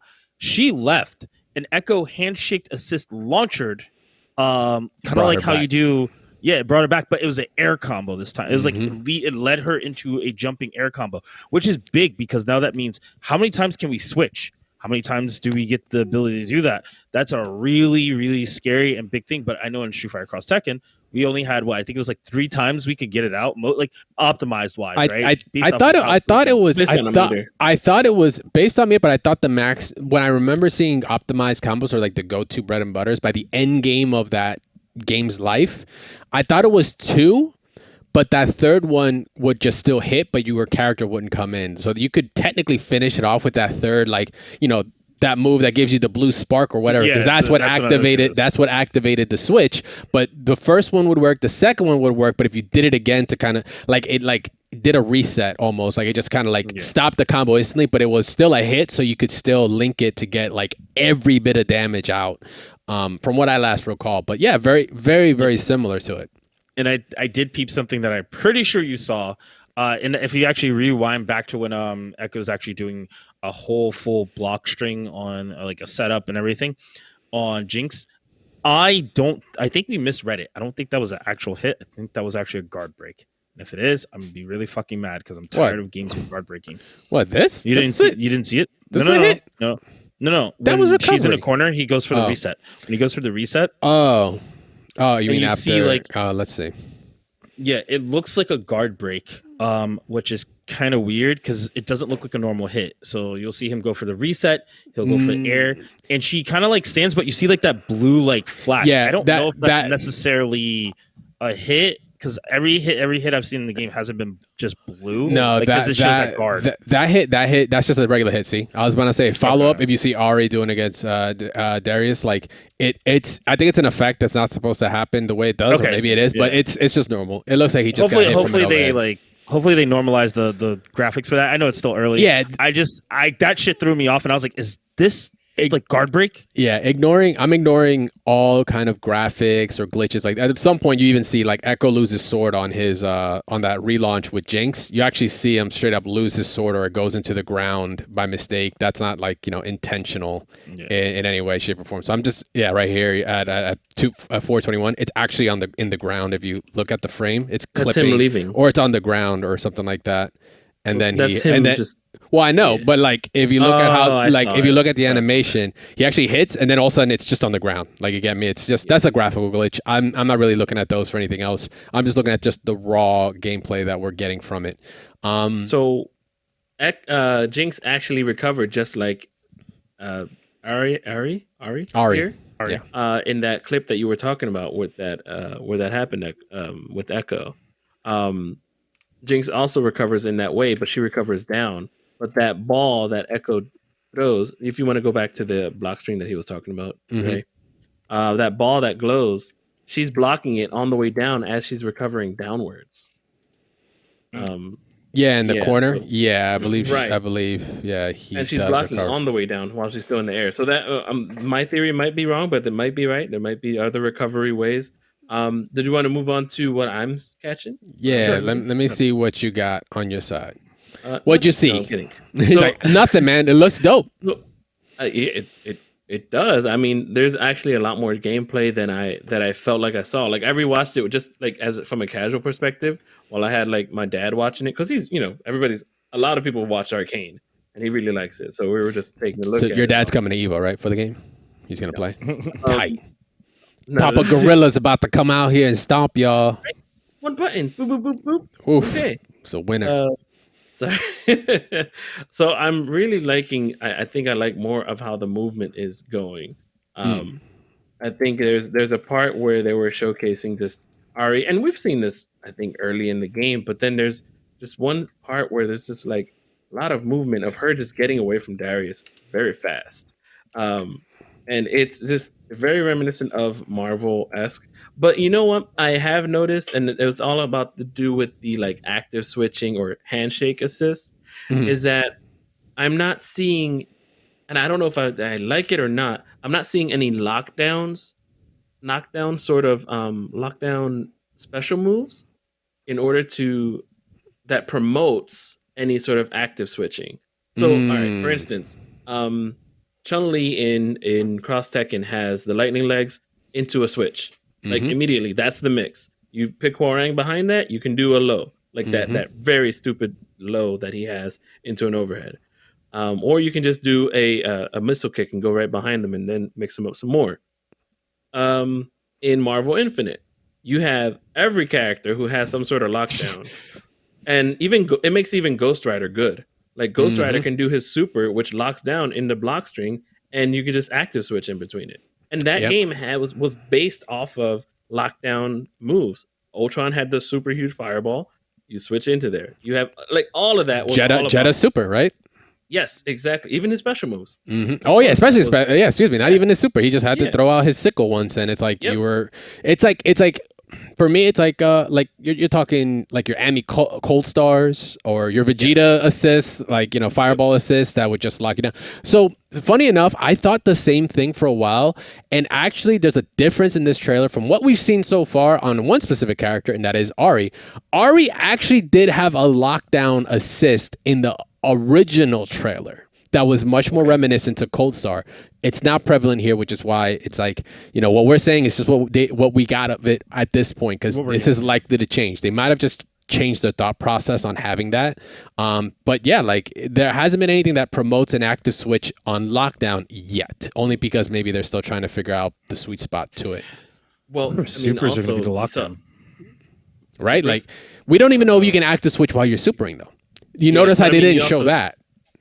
You also have Jinx, who has the Gatling gun, and then she switched into Echo, but that was on hit. Yes. My other thing is, oh darn it, I just had it. Damn, it's gone. Oh no, I remember. So they were talking about how the first character, Manawi, is it? Ilawi. She's actually 30% done. They said. So in my head, I'm like, all right, if she's 30% done, where does that leave these other characters? Then again, they're trying to figure out her assists, trying to figure out her supers. Does that also mean that they're sort of like trying to figure out like, it went away? No, trying to. I know I have it. I'm just really potent. Take a second. Go ahead, Mezza. I'll come back. You were saying something. I can actually follow up on your Alawi thing because I actually wanted to say this before. It seems like they showed Alawi doing very specific combos. You ready? You want to go? Because I know it just kind of came back to you. If I can. You say it's very specific, but then my thing is, Dre is saying that there's stuff missing. Knowing it's a League of Legends game, will they have level ups? You know, that's one of the things I was looking into. That's actually one of the questions I wanted to pose to you guys after just doing a quick list of what I just recognized. So we'll wrap with those questions. Okay, we'll wrap with those questions because those are the ones that are going to kind of turn your gears a little bit as to what the direction they could take. What? But Mezza had something. So Alawi is actually a good example of where I think the game's going to go for direction because we don't see it much with the other characters. But she, from what I calculated, she gets technically two launchers, one ground bounce, and then the last one is almost like Dragon Ball where she has like a hard knockdown. It doesn't look like she can follow up with doing any more. So like if you pay attention, she gets like one launcher, gets to do something after, and then she does like a ground bounce, and then she could do another launcher, which is very interesting because you don't think that this is a team game. You'd think you have to use an assist, but it seems like these characters can kind of function on their own a little bit more, which is very interesting. I have a theory behind that as well. Which once again it's one of the questions I'll pose to you guys. But I'm just gonna go through the list of just things that I saw. Like this is just gonna be surefire real quick because there's like watching this, like I said, at like a quarter speed, there is just so many mechanics that I just like didn't realize were there until I actually just kind of really looked for them. So off the rip, there's little to no air dash like requirement from like Ari. So at like 432, like her air dash is very, very low, because I thought there would be at least a minimum height requirement, excuse me, for that to happen. It's pretty instant, like kind of very OG Guilty Gear kind of levels too, and definitely Marvel, but like definitely like the speed kind of reminds me more of, you know, Accent Core or Rev than any other game right now. But that's like character specific, so it could be, but you know, since considering air mobility is supposed to be universal with characters that can do it, like Darius cannot air dash, Echo hops, Jinx, she has like her demon flip or her psycho flip, whatever you want to call it. Air teching was another. Mezza already stated that one. Sliding knockdown, rolling knockdown. Rolling knockdown was shown off in the initial trailer. Sliding knockdown was then actually shown here. It wasn't actually right. As a matter of fact, right there on Darius's assist, you actually see twice, that. Actually. But yeah, specifically from what I saw it on 457 is the actual rolling. Then sliding happened after that. So between the two different moves, you had two different states. Restand. Restand was shown, I think, it was shown in the previous trailer at like 2 minutes 33 seconds. So that's nothing new. Ground bounce was shown in the initial trailer. Wall bounce is prevalent here as well, but it was shown in the initial trailer. It's just like in here, it looks a little more zoomed out. We talked about it before, like it was like you're just completely off frame, but that's more than likely subject to change. Spinning state, both on standing on the ground and in the air. Ari's able to do that. I believe it was at 344. We show her assist actually creating that spinning state on Echo, and then actually getting a tag from it, an actual handshake tag and follow up. So that's another state available on top of restand and spinning and such, that you can actually get follow-ups. Potential EX that happened right after that. This one was kind of an asterisk because it could be kit related, because no one else has shown this glowing factor except Ari at 346 or something like that. Yeah, it's almost like a cancel for her, and it kind of makes sense because I think no, honestly, I don't think it's command grab, because there's actually time in between the command grab, because he is currently in block stun, and you obviously can't command grab and block stun. So if you look closely enough, she actually waits for him to go back to neutral before the command grab happens. But it makes sense for her to have it only because her ult, lore wise, or rather ult in gameplay wise in League of Legends, allows her to get that extra dash. So if you look, we wait. Then you get the command grab. So that it looks like it's something specific to her only. But initially I was like, oh shit, EXs? Nah, I think this is just part of her kit. So she's very trickster. So that it makes sense for her archetype. I'm just gonna state this real quick because it made me think about what you were saying about the whole Skullgirl's like assist chooser. You know how you said she didn't have something like before and now she has something different? Yeah. I think that's also possibly, we could see that we could probably pick either Marvel-esque style assist or we can choose our own. So I thought the same thing, because the wording here, because they don't want to give everything away, obviously. They're not going to tell you the entire recipe, what's in the pot, right? They got to wait a little bit. Let that simmer. Let that, you know, just marinate a bit, because we're going to wait another 6 months before we get anything else. Is when they talked about assists, they said all characters are going to have 2 assists. There's your regular one, but then they stated holding down is another one, or rather they said you could charge it. That doesn't necessarily mean that's the other assist. Like, it's supposed to be 2 assists. I don't know if they're trying to say that those are the 2 assist types, but technically it's the same button. It's just you can press it, and if you hold it longer, you actually get a charged assist. But the way they presented it on the trailer didn't look like that was supposed to be the other assist, because things like seeing Ari have a completely different assist animation, I mean, you can chalk that up to be like, well, they changed their mind. They didn't want to give her Cold Star. I'd be like, bet. That's fine. You got cats like Clockwork in there. Senior game designer be like, listen, dog, trust me. It's cheap. And he's like, we got to change it. You know, that's also fine. I could believe that. But yeah, that's one of the things that kind of threw me off, was just like, I don't know 100% if we do actually know what the assists are going to be like, because we only got to really see one assist type or one assist animation. So what is the other assist supposed to be? Is the other assist considered to be the charge assist? We don't know. They weren't really very, upfront about that, but we'll just have to find out. Or otherwise, maybe that Cold Star from Ari in that first initial trailer is the other assist, and they just didn't want to show it off here. Sure. What else? Oh, dash variations. Or variations, but we'll just have to see about that. Dash momentum on buttons. it looks like it's prevalent, but once again, I put an asterisk on it because it could only apply to a specific character, and that is Jinx at 347.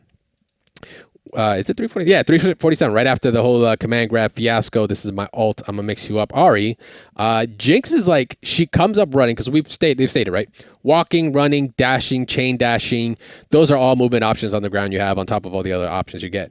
But if you actually watch her, she has sliding into her, I don't know, standing attack one that looks like it's going to be a low. So if she has a standing low, instant pick. Yes. But the thing is, she has dash momentum on her buttons, like in Guilty Gear. If you can dash cancel, or in Marvel too, yeah. You can dash cancel buttons of your normals to kind of make them reach further, right? Leo players, that's your fucking bread and butter. That's how you get your fireballs to hit across the screen, or your S fireballs to hit across the screen, because you have to dash cancel them and get that momentum to move them forward. It looks like we're kind of seeing the same thing, but we're actually seeing an animation with it. But like I said, it looks like it's only her because she's the only one I've seen that is kind of dashing up and doing this. So it could be a Jinx quirk that she does, which is fine. It plays on the character, right? She doesn't really play by the rules. That's like her whole shtick, right? She's fucking nuts. So why would the rules of stopping apply to her, right? Yeah, lucky. Yeah, right. So dash momentum on her. This one was fun. This one I was like, I don't know if anyone else has really caught it. There are already identifiers for when you have super in this game. An example is, if you look at which one is this one? This is at Jinx at 407 in the trailer. Her gun is electrified. When her gun is electrified, that means she has super ready, because later on when she actually does do super, that's the only other time she has it electric. It goes away. Echo also has that, has an asset that does that too. His happens around, like, actually, if you can see, it's actually at 423. If you see the super animation, she has electricity around her gun. Then afterwards, the fact that it goes purple and it goes away shows you it's no longer available. Echo also has that same thing, except his happens around his hands. I know there's footage of it. I just can't remember where specifically we're seeing it. But he definitely has it also. Take my word for it. I've seen it, because that's how I kind of confirmed it. So electricity. Oh, there we go. Perfect. Actually, when he's playing against Jinx around 240, 250, look at his hands. And it's very, very detailed, to like attention to detail. It's very, very small things they have there, just visuals for you to understand. So that makes me wonder how their UI is going to affect it. Like, of course, you're going to have some sort of bar somewhere, or does this mean your mana is maxed out and you can actually super? Not really sure. Armor, it was pretty obvious. 408, you can see Darius like just eat a hit, continue on. That's expected. Plink dashing versus Plink dashing pseudo like Korean backdash is looking kind of thing is what we're seeing. We see Jinx be the one to kind of do it. Once again, I don't know if this is a quirk of hers only, because she already has dash momentum. But yeah, if we look at like the defense section, I think this is the one where it actually shows what you can do. Yeah, the backdashing she has in real time is rather quick, almost like Plink dashing. It's very, very reminiscent of Plink dashing, saying like Marvel. It's very close. But once again, she's the only one that's shown that level of momentum on the ground, or movement on the ground. So kind of chalk it up that it could just be her. Very late handshake tags. We already talked about that. Oh, and this one was a weird one. One for you if you don't know it. Potential assist pseudo wall collision. I know, a lot of words. This might be completely unintentional, and I can understand if it is. This is an early build, so like a lot of this stuff, like I said, take it with a grain of salt. It could be changed. It's going to be updated. It's going to, be much more polished. But at about 5'10", Ari does an actual like block string that leads her to the other side with a cross up, I believe, after getting Echo. Yeah, she crosses up, which, by the way, that's deep. That is cheap. Yeah, that is a deep ass cross up. She then handshake tags to Echo afterwards. So when you handshake tag, you can handshake tag back, it seems. I don't know if you can do it back to back, but Ari is still there in her idle animation. Like we saw Darius do this earlier, and he got changed too. But if you look, Echo continues a combo, but Ari's affected there. Like the assist character themselves Why is she a wall? actually interacting with the main character, which is very weird. I don't know. I just kind of recognize that. Like, so does that mean there's potential for almost like a combo or a link that isn't available because the character's there? But on the other side, it's like, hey, it's an early draft. Shit's probably not programmed right. Probably correct, but still, it's there. That means the way it's coded means, you know, that assist character can actually affect said regular character. So I'm just curious if you picked up the one big thing that I love about this game right now that I hope stays in it that I don't know if people are noticing. Do you have any more in your let me see. I'm pretty sure you got like 1,000 more. Light up states, that was pretty early on checked. Push block. Push blocking, there's two different versions of push blocking that actually were shown here. One was a push block on projectile, which if you push block a projectile, your character gets pushed back. Now, you know how in typical tag games like Marvel and such, if you push block a projectile, especially if you're in the air or something, it doesn't really push anything away. Push block on projectile versus push blocking on melee. If you push block a melee attack, it actually pushes your opponent away. So you push block a projectile, pushes you away. A melee pushes them away. So I'll counter argument that, and I'll say that I don't think it's based on projectile. I think it's based on spacing where you're at, which I think would be way more intelligent if you were in neutral and your back isn't against the wall, it push blocks you basically out towards the wall to you as the character push blocking. So instead but that's a detriment because now you're in corner. But you're being defensive. Exactly. You're supposed to lose ground, which means, think about it, because when you're in the corner, you push block outward. You push them out of the corner. So I'm looking at it as if that was the case, hypothetically speaking, if we're playing from both sides, I think getting push blocked towards your back being push blocked towards the corner means you're meant to lose grounding. You are the defensee. So therefore, you should be rewarded for push blocking me out. You should be rewarded for, in a sense, you should still be in a defensive state, but you should get an opportunity to at least act, right? So I'm not saying they're going to be negative. I'm just saying the push blocking, from what we've seen, obviously it pushes them away from the opponent instead of the opponent away from them, unless they're in corner. Then it push blocks the opponent out of the corner. I don't know if that's an intention on either side, but I have to look at it that way because her first attack is actually a jab, which when he push blocks it, he actually pushes himself out first. Yeah, but then see how they're getting pushed back a little bit. She did do a pushback. Yeah. Now maybe that's a different type of push block. That's what I'm saying. There's two instances of like an actual like reaction to the push block that I've recognized, and that one clearly you see it's her pushing away. But you see previously it was the other way around where Echo, I don't know if it was Echo or Jinx, so someone gets the pushback. It's on the projectile. No, that was still melee one. That's not the one I'm talking about though. Like there's another one with projectile in it that actually pushes them away. It's strange. I gotta look. So maybe it's like you said. Maybe like you said, it's two different versions, and they just choose it whenever they want, which is kind of weird. It's weird as hell. But I mean, it's a variety on the same defensive mechanic. All right. So I know we've been going super long on this. I think that's my list. What's the last thing you got for us, Mezza? So we can close this out. No, that was it. That was actually okay. You came up with it, and I was like, oh shit. Okay. Well, I don't know if he noticed. Yeah. Okay. Cool. All right. Cool. So yeah, that was basically our breakdown on what we saw, what we liked. All right. If I were to give any questions to kind of leave you guys off of, maybe we can follow up on this and answer that. Is should there be items? Because League of Legends is built on a lot of your heroes having items, specific item routes and growths. You can be a super tanky Yone. You could be super high like auto attacks with like, I don't know, like Twisted Fate or whatever. You could choose to pick, your damage route or more defensive. Do you think that's something they'll implement here? We have seen that in the past, whether it comes to your Infinity Stones, your what's it called? The jewels that you get in like Tekken.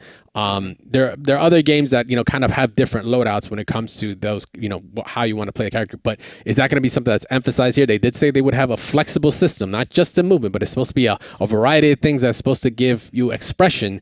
Items make sense. I'm just leaving that as the question. We don't need to get an answer right now. And my second one, which I'll leave y'all with for next week, of course, should this be a one life bar game, or should every champion need to go down in order to win the round? Well, don't answer. I see you, Mezza. You're like, I already know. But we'll save on that. That's going to be the question. We're leading you guys off here on the Folks Attack. We want to hear from you guys, of course. So once again, the 2 questions are, should there be items involved? And the other one is, should this be a 1 life bar game? In other words, if you kill your 1-point character, that's the end of the round, like in Street Fighter X Tekken, or do you need to kill off the entire team like every tag game that has basically been around since forever? Let us know. Of course, once again, you can find us on Discord for that. We'll post up in a second, but that is going to be it, guys. We're going to be closing out this show. I'm going to take a quick breather though, because we are going to close out the show, but we do have another ad to throw up here. We gotta go ahead and pay these bills, man. These arcades are expensive, but we'll be back in just a few seconds. Stay tuned.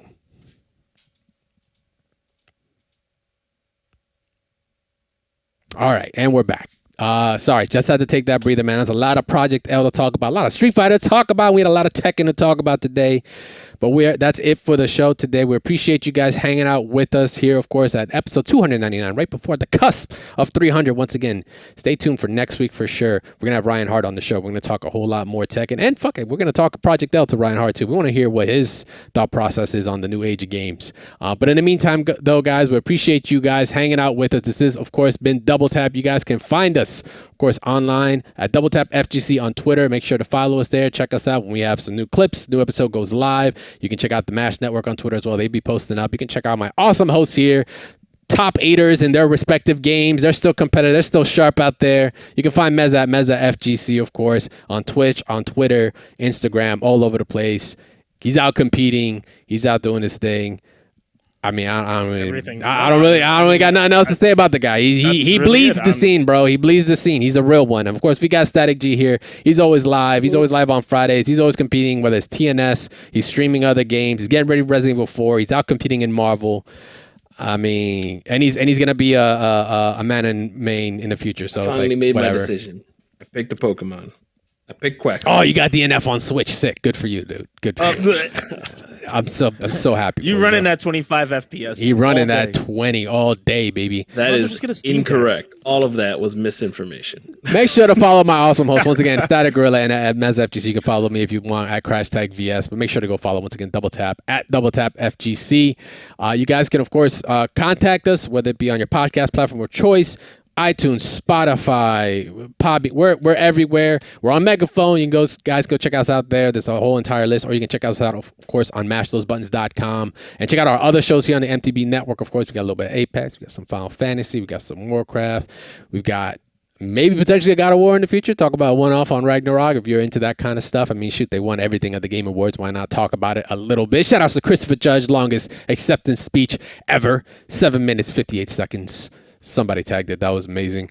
But yeah, guys can reach us out there. And of course, want to get involved here, our Folks Attack. Tell us what you thought about Project L, how you're feeling about it, what you like. You think, should it have items? Should it be a 1-bar game? Should it be everybody needs to die? Let us know. Join us, of course, on Discord, mash.gg/Discord. Say what's up to the awesome community we have there. Get an FGC tag. Get involved in these segments as well. Not just Folks Attack, but our other ones like My Mains and such, Community Question, all that good stuff. Help us out. Let us grow the platform, man. We appreciate everyone that has joined and said what's up, putting articles that you think we might be getting into or want to get into. We post it up there. We're always reachable. All love to everyone that's going to be joining up. But yeah, guys, stay tuned after the show to hear about the other networks, other shows we have here on the MTB Network. We'll be live once again Monday, 8:30 Eastern Standard Time. Ryan Hart will be here. We'll be talking tech. We'll be talking Project L. We'll be talking FGC. We're talking accolades. I need to come up and become a top 8 player like these two. I'm literally going to be the only person on that show that won't be top 8. So I got to change that. I had to bring in the big guns. It is what it is. Listen, that's just what it is. You were a curly mustache player. I don't want to hear it. It's not top 8 though. It's not top 8. Don't matter. See you guys next week, 8:30 Eastern Standard Time. All love. We'll see y'all then. Peace. Rest in peace, Benny.